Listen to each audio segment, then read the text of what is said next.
Selamat datang lagi di The Deep Dive. Kali ini nih kita mau bahas satu momen panas banget ya di tahun 1808, perlawanan Kesultanan Banten ngelawan Gubernur Jenderal Daendels. Iya, Daendels ini kan terkenalnya gara-gara jalan raya pos itu ya. Tapi ternyata ada sisi lain yang lebih keras gitu dari kebijakannya, terutama di Banten. Betul.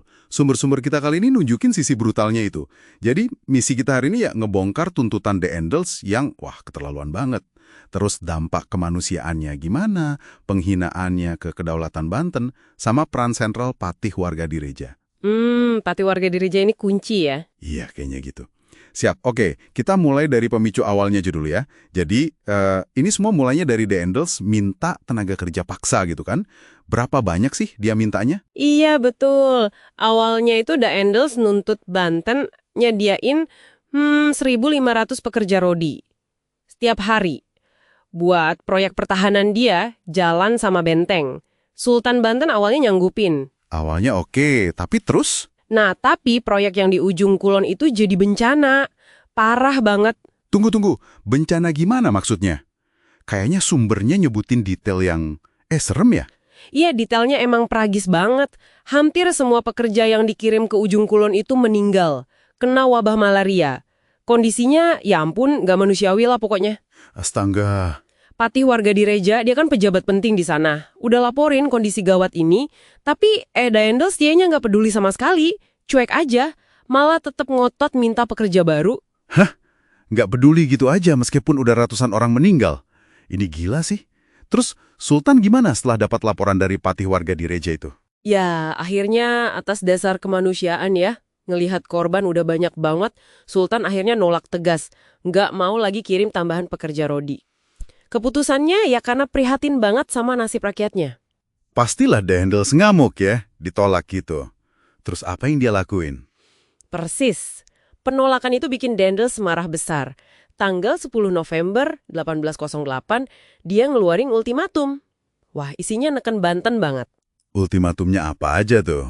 Pertama, dia minta Patih Wargadireja ditangkap, terus dikirim ke Batavia. Dianggapnya biang kerok, penghasut gitu.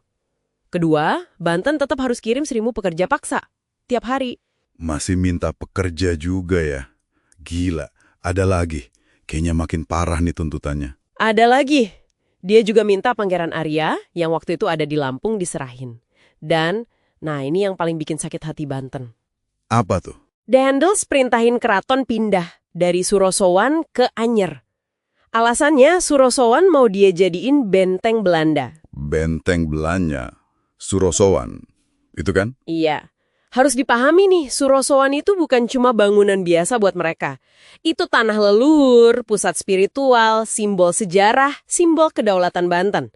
Dipindahin ke Anyer, yang waktu itu cuma desa nelayan kecil, ya jelas itu penghinaan luar biasa. Nggak bisa diterima lah. Wow, jadi ini udah bukan sekedar masalah pekerja paksa lagi ya? Daendels ini kayak pengen, ngebongkar Banten sampai ke akar-akarnya gitu. Tepat sekali. Dan di sini nih, kita lihat bedanya gaya kolonialisme Daendels sama VOC ya kan? Kalau VOC kan kita tahu lebih fokus ke ekonomi, monopoli dagang, upeti, gitu-gitulah. Iya, cari untung. Nah, Daendels ini beda. Dia langsung intervensi ke jantung kekuasaan, ke identitas Banten. Dia pengen ngerombak struktur lokalnya, bukan cuma ngeruk sumber dayanya. Ini bentuk penjajahan yang jauh lebih masuk ke dalam, lebih agresif. Di tengah tekanan seberat itu, gimana Patih Wargadireja? Sumber-sumber kita kan nyebut dia tokoh sentral banget. Betul. Patih Wargadireja ini benar-benar jadi pemimpin di saat genting. Dia yang berani lapor soal korban jiwa rodi itu. Dia yang nyuarain penolakan atas nama kemanusiaan, atas nama martabat kesultanan. Mungkin pas Sultan lagi agak bimbang ya.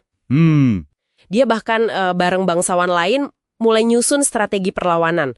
Ada sumber yang nyebut dia nyiapin sekitar 3.000 prajurit di keraton. Jadi dia benar-benar jadi simbol perlawanan Banten. Wah, situasinya pasti tegang banget ya waktu itu. Terus Daendels ngirim utusan nggak buat maksa Banten nerima ultimatumnya? Iya, ngirim. Tanggal 14 November 1808, Daendels ngutus Komandan Philip Dupuy ke Surosowan. Tujuannya ya jelas, negasin lagi semua tuntutan keras tadi. Kirim pekerja, pindah keraton, serahin Wargadireja. Gimana pertemuan di keratonnya? Lancar? Wah, jauh dari lancar. Di depan Sultan sama para pembesar, Dupuy ngulangin lagi perintah Daendels. Terus patih warga di Reja, yang jadi kayak juru bicara Sultan gitu ya, nolak mentah-mentah semua tuntutan itu. Tegas banget. Negosiasi ya udah buntu total. Terus habis ditolak mentah-mentah gitu apa yang terjadi? Langsung pecah perang gitu. Belum perang besar sih, tapi ada insiden fatal. Setelah penolakan itu, si komandan Dupuy, letnannya, sama beberapa pengawalnya dibawa keluar keraton. Nah, di luar itu, ternyata kemarahan rakyat udah numpuk banget, udah meluap. Oh iya. Iya, mereka akhirnya dikeroyok massa sampai tewas. Mayatnya dibuang ke sungai, tragis banget. Astaga. Ini nunjukin kalau kebencian ke Belanda itu udah sampai ke akar rumput ya, bukan cuma di kalangan elit keraton aja.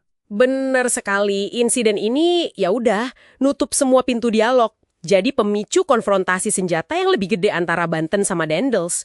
Udah jelas banget kan, akar perlawanannya itu ada dua. Apa aja tuh? Pertama, ya jelas krisis kemanusiaan gara-gara kerja paksa yang brutal banget itu, penderitaan fisik rakyat.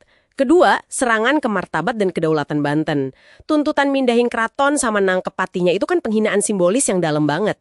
Jadi, gabungan antara penderitaan fisik rakyat biasa sama penghinaan simbolis kehormatan kesultanan ini yang bikin Banten bersatu melawan ya? Tepat. Penderitaan fisik sama penghinaan simbolis ini jadi kayak bensin gitu ya. Nyatuin berbagai lapisan masyarakat Banten dalam kebencian yang mendalam ke kolonialisme model Daendels yang nggak peduli kemanusiaan sama kedaulatan lokal.